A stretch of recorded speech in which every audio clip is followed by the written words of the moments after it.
आपको सीधे लिए चलते हैं प्रजापति ब्रह्मा कुमारी ईश्वरीय विश्वविद्यालय की 80वीं सालगिरह पर आयोजित अंतर्राष्ट्रीय सम्मेलन और सांस्कृतिक कार्यक्रम में, जहां प्रधानमंत्री नरेंद्र मोदी वीडियो कॉन्फ्रेंसिंग के जरिए आपसे कुछ देर में वहां संबोधित करेंगे।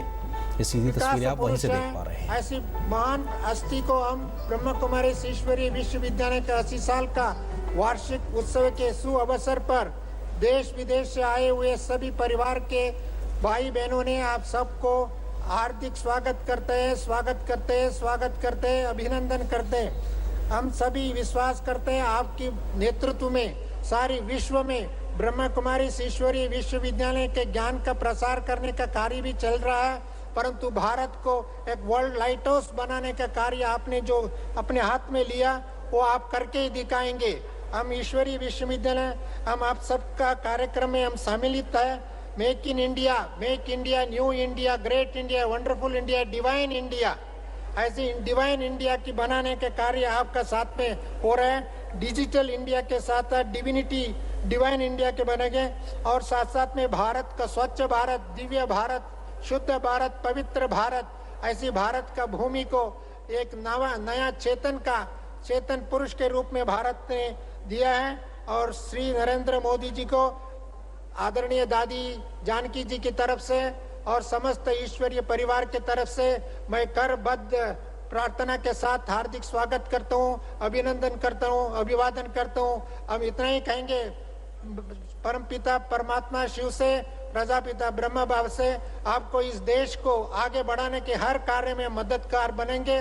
आप शतायु बन करके, दिव्य पुरुष बन करके, अवतरित पुरुष बन करके, युग पुरुष बन करके परिवर्तन की प्रक्रिया के कार्य में एक महान नेतृत्व देने वाले श्री नरेंद्र मोदी जी को हम सब पुनः हाथ हिला करके हार्दिक स्वागत करते, अभिवादन करते।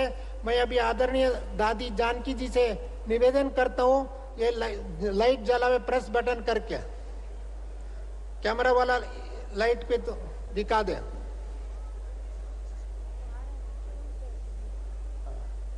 लाइट ऑन कर दे दादी जी को, प्रेस बटन। अभी हम निवेदन है, आप सभी बैठ जाइए। हमारा महानायक, भारत का युग पुरुष, कर्मठ योगी, सारे विश्व में योग को प्रसिद्ध करने वाले रियल राजयोगी हैं नरेंद्र मोदी जी से हम प्रार्थना करते हैं सबको संबोधित करें, आशीर्वचन दे, प्रेरणा दे और शक्ति दे और विश्व में भारत को विश्व गुरु बनाने के कार्य में हम आपके साथ जोड़ने का आप प्रयास करें। हम इस आपकी प्रयास में संलग्न हैं। ओम शांति, नमस्ते। ओम शांति। परम श्रद्धेय राजयोगिनी दादी जानकी जी, राजयोगिनी दादी हृदय मोहनी जी, राजयोगी श्री निर्वैर जी, ब्रह्मा कुमारी संस्था के सभी सदस्यगण, अंतर्राष्ट्रीय सम्मेलन और सांस्कृतिक महोत्सव में हिस्सा लेने के लिए देश विदेश से आए हुए सभी लोगों का हृदय से अभिनंदन करता हूं और आप सबको भी मेरी तरफ से ओम शांति कह करके अभिवादित करता हूं। प्रजापिता ब्रह्मा कुमारी ईश्वरीय विश्वविद्यालय के संस्थापक दादा लेखराज जी, आज जरूर उनकी आत्मा को शांति होती होगी कि जिस विचार को उन्होंने संस्थागत रूप दिया और स्त्री शक्ति के माध्यम से उसे आगे बढ़ाया, उस आंदोलन को आज 80 वर्ष हो रहे हैं। हमारे देश में 80 वर्ष का एक विशेष महत्व माना जाता है।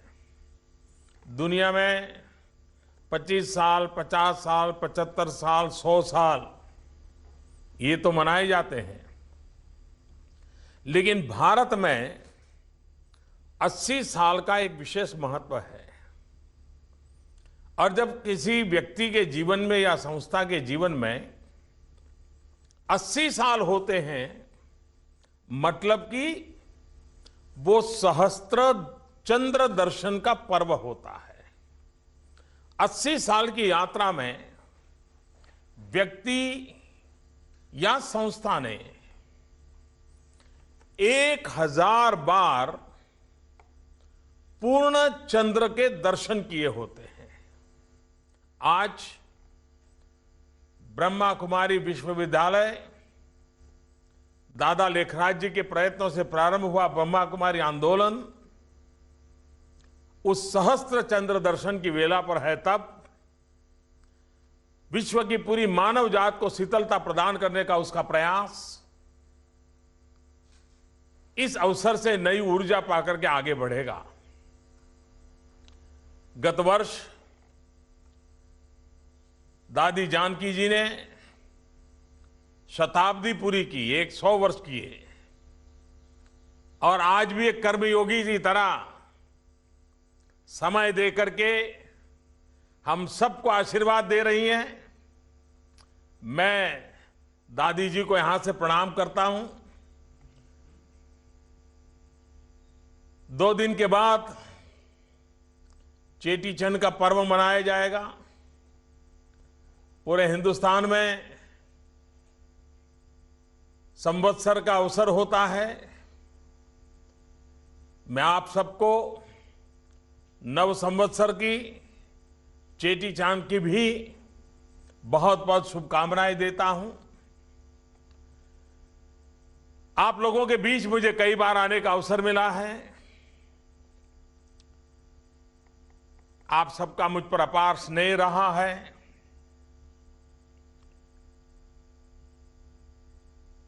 एक उच्च विचार के साथ संस्था के जीवन में 80 साल कम समय नहीं होता है।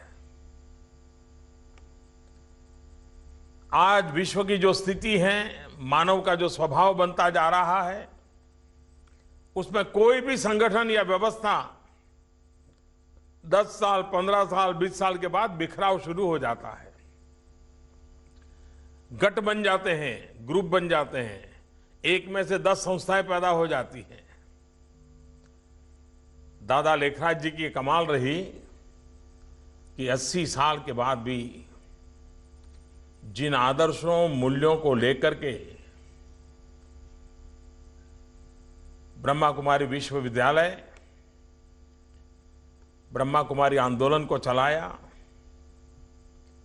नारी शक्ति को प्राधान्य देते हुए चलाया, और वह आज भी उतने ही मनोयोग से, उतनी ही कर्मठता से, उतनी ही एकजुटता के साथ विश्व भर में अपना संदेश दे रहे हैं।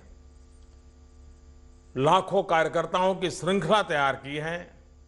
ब्रह्मा कुमार एवं ब्रह्मा कुमारी भारत के आध्यात्म के संदेश को विश्व में पहुंचा रहे हैं। आप सब बधाई के पात्र हैं। आप सबका मैं अभिनंदन करता हूं। मेरा यह सौभाग्य रहा है कि आप लोगों के बीच कई बार आने का मुझे मौका मिला है।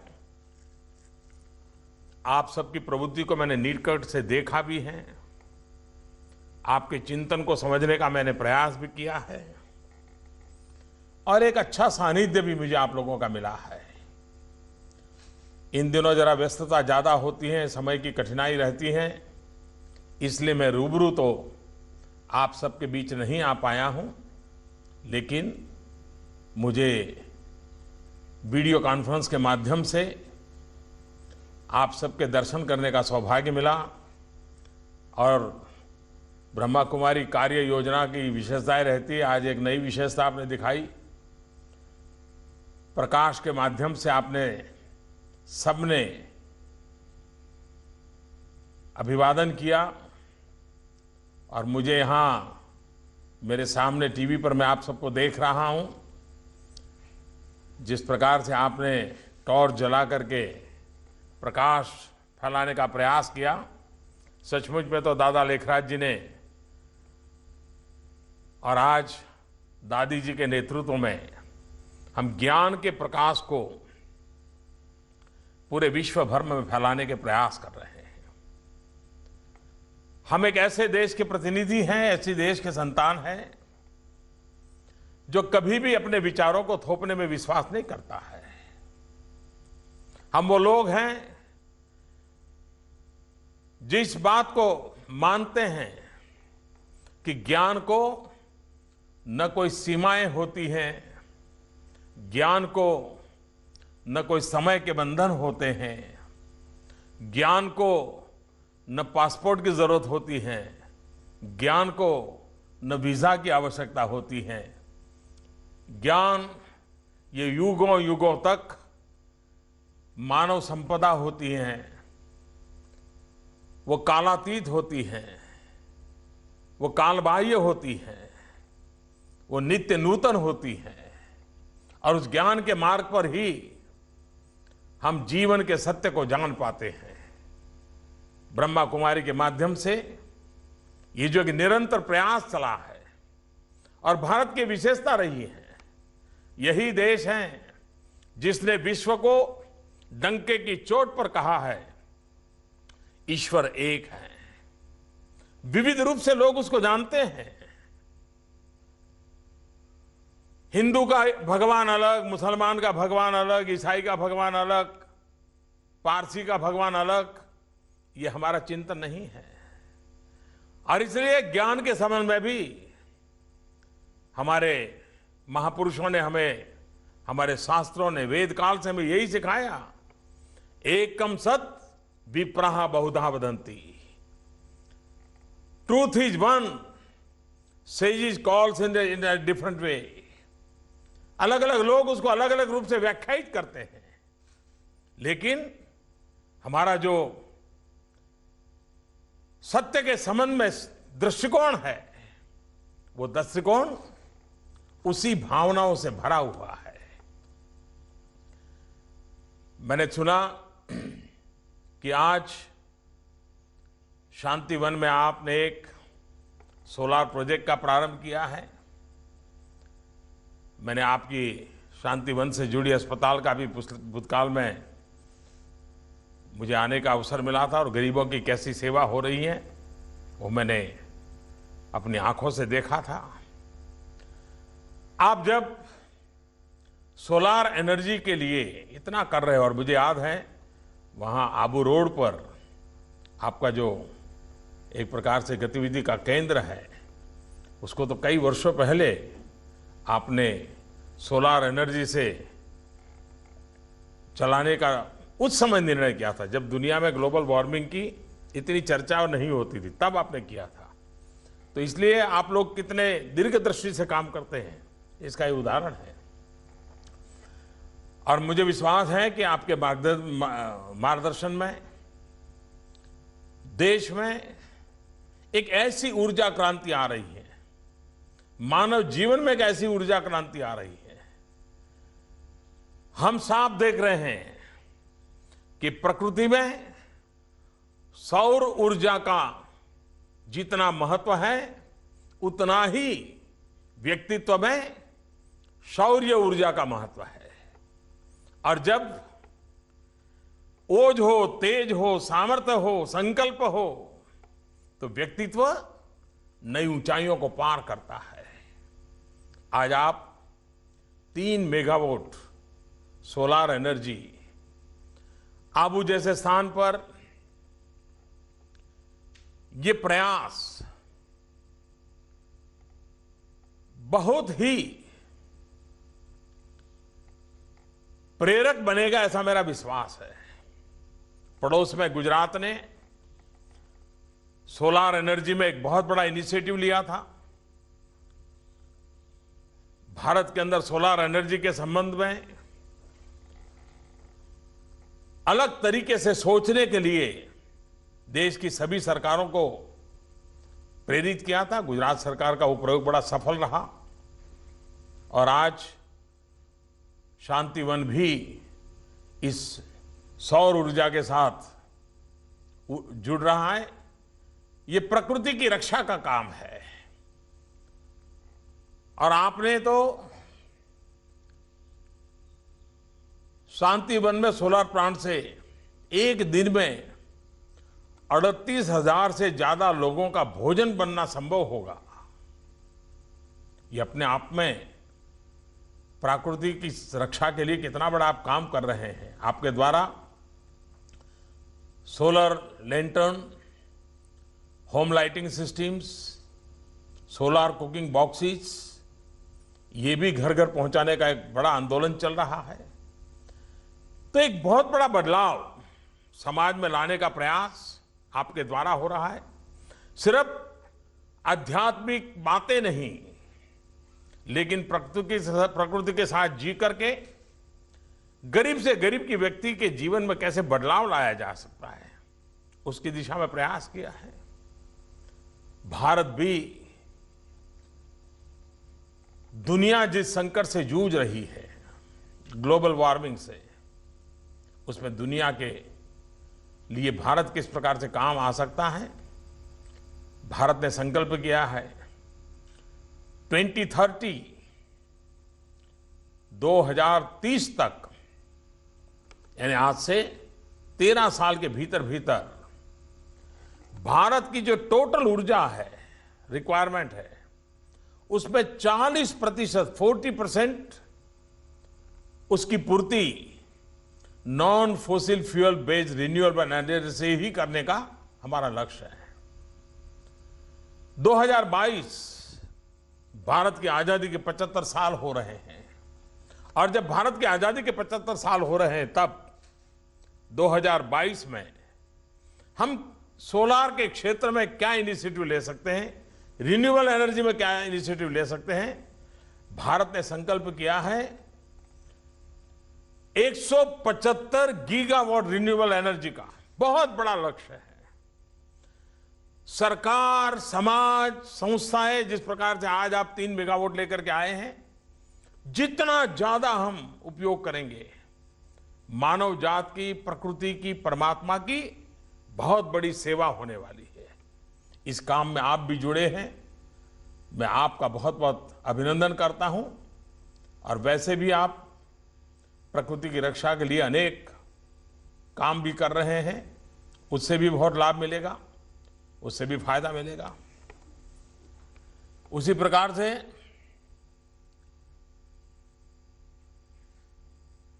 वृक्षों की दिशा में आपका काम, हमारे यहां तो पौधे को ही परमात्मा मान गया है। हरित क्रांति, दुग्ध क्रांति, ऊर्जा क्रांति, कई ऐसे काम हैं जो प्रकृति की रक्षा करेंगे, मानव को भी एक नई दिशा देंगे। उस पर आप काम कर रहे हैं, मैं आपको बहुत बहुत बधाई देता हूं। आपके द्वारा ये पता होगा कि भारत सरकार ने एक इनिशिएटिव लिया ऊर्जा की बचत के लिए, एलईडी बल्ब का। इस एलईडी बल्ब करोड़ों की तादाद में आज करीब करीब 22 करोड़ एलईडी बल्ब नगर पालिकाओं ने, महानगर पालिकाओं ने, लोगों ने अपने घरों में लगाए हैं। और इससे करीब करीब 11,000 करोड़ रुपए की बचत सामान्य मानवी को हो रही है। आपका ब्रह्मा कुमारी का 8,500 केंद्र हैं, लाखों कार्यकर्ता हैं। जैसे आपने सोलर एनर्जी के द्वारा एक दिशा दी है, घर घर एलईडी बल्ब के लिए भी आपके सभी ब्रह्मा कुमार और ब्रह्मा कुमारी देश में एक जागृति ला सकते हैं। उसके कारण ऊर्जा की बचत होगी, गरीब आदमी के जेब में पैसा बचेगा, सामान्य मानवी के जेब में पैसा बचेगा, म्युनिसिपैलिटी, कॉरपोरेशन के पैसे बचेंगे, उस और काम में ला सकते हैं। और जो एक जमाने में 400-500 रुपए में एलईडी बल्ब बिकता था, आज 50-60-70 रुपए में एलईडी बल्ब मिल रहा है। तो एक बड़ा काम ब्रह्मा कुमारी के द्वारा समाज में जो चल रहा है, उसमें इस काम को भी जोड़ा जा सकता है। आज हम इंपोर्टेड डीजल पेट्रोल पर डिपेंड करते हैं, अगर हम पवन ऊर्जा, पानी से ऊर्जा, सूर्य शक्ति से ऊर्जा, इस पर अगर हम बल देंगे तो भारत को ये बाहर से पेट्रोलियम के लिए इतने रुपये खर्च करने पड़ रहे हैं, अरबों खरबों रुपये जा रहे हैं, वो बचेंगे जो हिंदुस्तान के गरीब के काम आएंगे। उस दिशा में आपका ये योगदान अपने आप में एक सही दिशा का काम है और इसलिए आप अभिनंदन के अधिकारी हैं। हमारे शास्त्रों ने हमें प्रकृति का शोषण करने का हक नहीं दिया है। एक्सप्लॉयटेशन ऑफ द नेचर ये हमारे यहां क्राइम माना गया है। हमें मिल्किंग ऑफ द नेचर, प्रकृति का दोहन करने का ही हक है और उस काम को करने में आपका प्रयास जरूर काम आएगा। ब्रह्मा कुमारी संस्था का मंत्र एक ईश्वर एक विश्व परिवार, ये मूलतः हमारे देश का चिंतन है। वसुधैव कुटुंबकम, शायद दुनिया में इतना विशाल, व्यापक और चिरंतन विचार इसी धरती से पैदा हुआ है। समय समय पर उसके वाक्य रचना अलग होगी, अभिव्यक्ति अलग नहीं होगी और इसलिए भारत विश्व में न्याय, गरिमा, अवसर और समृद्धि के लिए प्रयत्नशील रहता है। भारत के ही प्रयास से आज विश्व में इंटरनेशनल सोलर अलायंस के माध्यम से प्रकृति की रक्षा के लिए एक आंदोलन चल रहा है और दुनिया के देश हमसे जुड़ रहे हैं। आज जब सभी लोग वहां मिल रहे हैं, तब आप 80 साल मना रहे हैं, तब मैं आपसे ये आग्रह करूंगा और आज यहां से जाने से पहले इतना बड़ा समारोह हो रहा है, देश भर के लोग वहां आए हैं, तब आप भी कुछ सोचिए कि 2022 भारत की आजादी के 75 साल हो रहे हैं। देश की आजादी के लिए मरने मिटने वालों ने जो सपने देखे थे, क्या हम सबका जिम्मा नहीं है उन सपनों को पूरा करने के लिए कुछ करें? सामूहिक रूप से करें, संकल्प लेकर के करें, सही दिशा में प्रयास करें और दुनिया की इतनी बड़ी आबादी में अगर उसके जीवन में बदलाव लाते हैं तो विश्व का कल्याण करने का भी एक बहुत बड़ा आधार बन सकता है। आज जब आप इतनी बड़ी तादाद में वहां इकट्ठे हुए हैं, 2022 तक ब्रह्मा कुमारी विश्वविद्यालय के माध्यम से, ब्रह्मा कुमार और ब्रह्मा कुमारियों के माध्यम से, विश्व में फैले हुए ब्रह्मा कुमारी संगठन के माध्यम से, भारत में 8000 से ज्यादा आपकी इकाइयों के माध्यम से 2, 3, 5, 7 जो भी आपको ठीक लगे, आप संकल्प लीजिए। 2022 तक इसको पूरा करके रहेंगे, इसका आप निर्णय कीजिए। देखिए आपका कितना बड़ा योगदान होगा। जो भारत जिस प्रकार से ट्रांसफॉर्म हो रहा है, उसमें आप भी ऊर्जा भर देंगे, ऐसा मुझे विश्वास है। अब पिछले दिनों आप लोगों ने देखा है, नोटबंदी के बाद भ्रष्टाचार और काले धन के खिलाफ एक निर्णायक लड़ाई की ओर हम आगे बढ़ रहे हैं। देश को फिर से एक बार काले धन के ओर जाने से बचाने में डिजिटल तकनीक बहुत बड़ा काम कर सकती है। नगद की लेन देन जितनी कम हो, जितना ज्यादा डिजिटल करेंसी का उपयोग हो, हम देश में एक सुचिता वाली व्यवस्था को विकसित कर सकते हैं।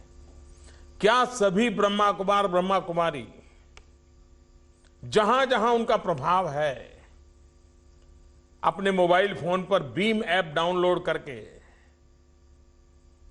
छोटे छोटे व्यापारियों को डिजिटल लेन देन के लिए नगद से मुक्ति की दिशा में जाने के लिए प्रयास कर सकते हैं क्या? मैं आज जब आपके बीच आया हूं, भले टेक्नोलॉजी के माध्यम से आया हूं, लेकिन मेरा आपके साथ इतना नाता रहा है कि मैं आपसे हक से भी कह सकता हूं कि ब्रह्मा कुमारी के द्वारा इस काम को बल दिया जाए और देश में परिवर्तन के सूत्रधार के रूप में आपकी इतनी बड़ी जो संस्कारित मानव शक्ति है वो काम आए। ब्रह्मा कुमारी आंदोलन में ब्रह्मा कुमार तो है ही है, लेकिन ब्रह्मा कुमारी बहुत सक्रिय है।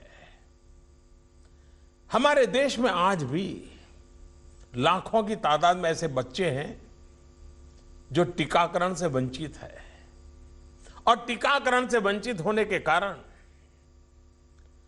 वो किसी न किसी गंभीर बीमारी के शिकार हो जाते हैं। माता मृत्यु दर, शिशु मृत्यु दर, ये चिंता का विषय होता है। कुपोषण चिंता का विषय होता है।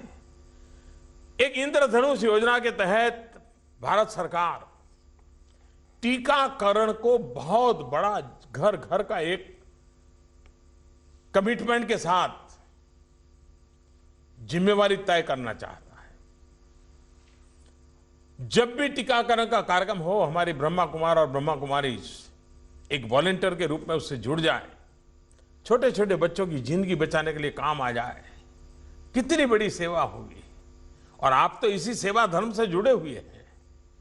अगर इसको आप ले लें, बहुत बड़ा काम कर सकते हैं।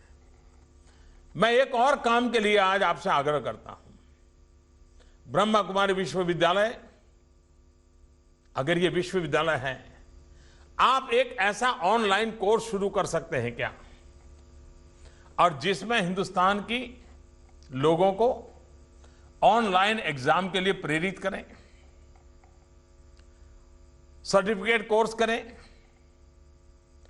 एजुकेट करें, एग्जाम लें। और वो विषय है मेरे मन में न्यूट्रिशन, पोषण की विषय में हमारे यहां अज्ञानता का भी एक बहुत बड़ा दुर्भाव है।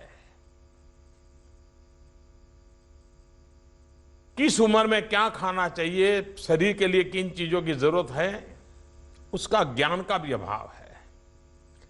2 टाइम पेट भर लिया तो काम हो गया, एक बहुत एक सोच है।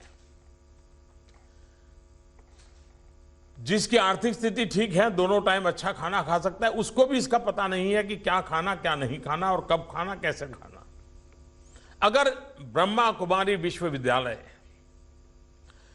शरीर के पोषण के लिए किन किन चीजों की आवश्यकता है, शरीर में किसी चीज की कमी हो तो कैसे नुकसान होता है, अगर एक certificate course, online training, online examination, ये पूरा आंदोलन आप खड़ा कर सकते हैं क्या? हिंदुस्तान की सभी यूनिवर्सिटियों को आपके साथ जोड़ सकते हैं क्या? आप एक ऐसा संगठन है जिसमें महिलाओं की संख्या ज्यादा है, सक्रिय भूमिका भी महिलाओं की है, और न्यूट्रिशन की समस्या का समाधान अगर करना है, हमारे बालकों को कुपोषण से बाहर निकालना है, तो आप बहुत बड़ा योगदान दे सकते हैं। मैं आपसे आग्रह करता हूं कि आप इसमें सोचिए। मैं भारत सरकार से भी कहूंगा, राज्य सरकारों से भी आग्रह करूंगा कि अगर आप इस काम को लेकर आगे आते हैं तो जरूर वे भी आपको उचित मार्गदर्शन करेंगे, जो भी मदद करनी चाहिए वो करेंगे। लेकिन एक आंदोलन हम खड़ा कर सकते हैं। हमारी 9th, 10th, 11th, 12th इस कक्षा में पढ़ने वाली बच्चियां अगर न्यूट्रिशन के संबंध में शिक्षित होगी, तो जब भी वो परिवार का कारोबार संभालती होगी, किचन पे उनका प्रभाव रहने ही वाला है। वो प्रोफेशन में जाएगी तो भी किचन पर उसकी बात चलने वाली है। आप सोच सकते हैं कि कितना बड़ा बदलाव ला सकते हैं, और ये काम आपके माध्यम से बहुत ही अच्छी तरह हो सकता है। और मैं इसके लिए 2022 एक संकल्प लेने के लिए आपको निमंत्रित करता हूं। भारत सरकार ने महिला सशक्तिकरण के लिए कई कदम उठाए हैं। अभी आपने देखा होगा कुछ दिन पहले जो हमारी वर्किंग वुमेन क्लास जो है पूरा, डिलीवरी के बाद, प्रसूति के बाद पहले उनको सिर्फ 12 सप्ताह की छुट्टी मिलती थी। हमने उसको 12 सप्ताह से 26 सप्ताह कर दिया, ताकि वो अपने बालक की देखभाल करने की जब सबसे ज्यादा आवश्यकता होती है, वो मां अपने बच्चे के साथ रह सके, पूरा समय दे सके। और वो समय प्रारंभिक जो कुछ महीने होते हैं, जो बालक की जिंदगी में बड़े महत्व होते हैं, संतान की जिंदगी में बड़े महत्व होते हैं, मां की मौजूदगी बहुत बड़ा रोल कर सकती है। और दुनिया में शायद 2 या 3 ही देश हैं जो 26 हफ्ते से ज्यादा छुट्टी देते होंगे। दुनिया के समृद्ध और प्रगतिशील देश भी 26 हफ्ते की छुट्टी नहीं दे रहे। भारत ने इतना बड़ा फैसला कर लिया है, क्योंकि हमारी माताओं बहनों का सशक्तिकरण देश के सशक्तिकरण में एक नई ऊर्जा भर सकता है, नई गति भर सकता है, और परिणाम की दृष्टि से काफी सफल यात्रा की ओर हमें ले जा सकता है। सुकन्या समृद्धि योजना हो, गर्भवती महिलाओं के लिए बैंक खाते से 3 किस्तों में 6,000 रुपये देने की योजना हो, प्रधानमंत्री सुरक्षित मातृत्व अभियान हो, अभी उज्ज्वला योजना के तहत एक बड़ा अभियान चलाया है। हमारी गरीब मां बहनें लकड़ी का चूल्हा जला करके खाना पकाती थी, और मेडिकल से जुड़े हुए लोगों का कहना है कि जब एक मां, गरीब मां लकड़ी से चूल्हा जला करके खाना पकाती है, तो एक दिन में उसके शरीर में 400 सिगारेट का धुआं जाता है। बच्चे खेलते होते हैं, उनके शरीर में भी वो धुआं जाता है। हमारी इन मां बहनों की तबीयत का क्या हाल होगा। भारत सरकार ने एक बहुत बड़ा इनिशिएटिव लिया कि हमें इन गरीब माताओं को खाना पकाने के लिए लकड़ी के चूल्हे से मुक्ति दिलानी है। और लकड़ी से के चूल्हे से मुक्ति दिलाने के लिए एलपीजी गैस सिलेंडर का कनेक्शन देना एक बड़ा आंदोलन चला। पिछले 10 महीने से आंदोलन को चलाया है। अब तक करीब करीब 2 करोड़ गरीब परिवारों में गैस के सिलेंडर पहुंच चुके हैं, गैस का चूल्हा जल रहा है, लकड़ी के चूल्हे से धुएं से उनको मुक्ति मिल चुकी है। और इस 3 साल में 5 करोड़ परिवारों में पहुंचने का संकल्प है। हमारी मातृशक्ति, हमारी महिला शक्ति, उनको कैसे मदद मिले, उस पर हमारा बल चल रहा है। ब्रह्मा कुमारी के द्वारा इसमें बहुत बड़ा योगदान हो सकता है। मैं आपसे आग्रह करता हूं कि आप भी सक्रियता से ऐसे काम, क्योंकि आप करते ही हैं, अनेक प्रकार के काम आप करते ही हैं, सक्रियता से इन कामों को अगर आप बल देंगे, एक बहुत बड़ा परिणाम लाने में आपका योगदान बनेगा। आज मुझे फिर से आपके बीच में आने का अवसर मिला है। प्रकृति की रक्षा, मातृशक्ति की रक्षा, बालकों की जिंदगी में बदलाव लाने का प्रयास, ये सारी बातें अपने आप में एक बहुत बड़ी अमानत के रूप में है। और मैं आपसे आपके बीच आया, आपका ये समागम दुनिया के सभी देशों से जब लोग आए हैं, तब भारत के इस महान चिंतन का विचार लेकर के जाएंगे। ज्ञान का प्रकाश सब दूर पहुंचेगा, मानव कल्याण के लिए काम आएगा। और दादा लेखराज जी ने जो काम को आरंभ किया था, आपके प्रयत्नों से उसको एक नई ऊर्जा मिलेगी। 100 वर्ष के बावजूद भी इतना कठोर परिश्रम, दादी का जीवन नई पीढ़ी को प्रेरणा देता रहेगा। एक नई ऊर्जा के साथ लोगों को काम करने की ताकत मिलती रहेगी। और जब स्वच्छ भारत अभियान में चला रहा था, तो दादी जी हमारी एम्बेसडर रही है। दादी जी ने ब्रह्मा कुमारियों के द्वारा स्वच्छता अभियान को बल दिया है। और मुझे विश्वास है कि सफेद वस्त्रों में हमारी जो ब्रह्मा कुमारी हैं, वे स्वच्छता के आंदोलन को बहुत ताकत दे सकते हैं। 2022 तक ऐसे कुछ संकल्प लेकर के चले। 2019 महात्मा गांधी को 150 वर्ष हो रहे हैं। जब गांधी को 150 वर्ष हो रहे हैं तो भारत में स्वच्छता के विषय में जन जन की आदत कैसे उसको बले, ये आंदोलन आदत में कैसे परिवर्तित हो, उसको हमें परिणाम तक ले जाना है। मैं आज आप सबके बीच आया हूं तो मैं आपसे कुछ बातों के लिए आग्रह कर रहा हूं और मुझे विश्वास है कि आप इसको करके दिखाएंगे। आपके पास सामर्थ्य है, संगठन है, संकल्प है, पवित्र कार्य से प्रेरित आप लोग हैं। आपसे परिणाम मिलने की संभावना है। मैं फिर एक बार विश्व भर से आए हुए सभी महानुभावों का हृदय से स्वागत करता हूं और ये ज्ञान का प्रकाश सब दूर फैलाने में आपका भी योगदान मिलता रहे। आप सबके बीच आने का मुझे मौका मिला, मैं आपका बहुत बहुत आभारी हूं। आप सबको मेरी तरफ से ओम शांति, ओम शांति, ओम शांति।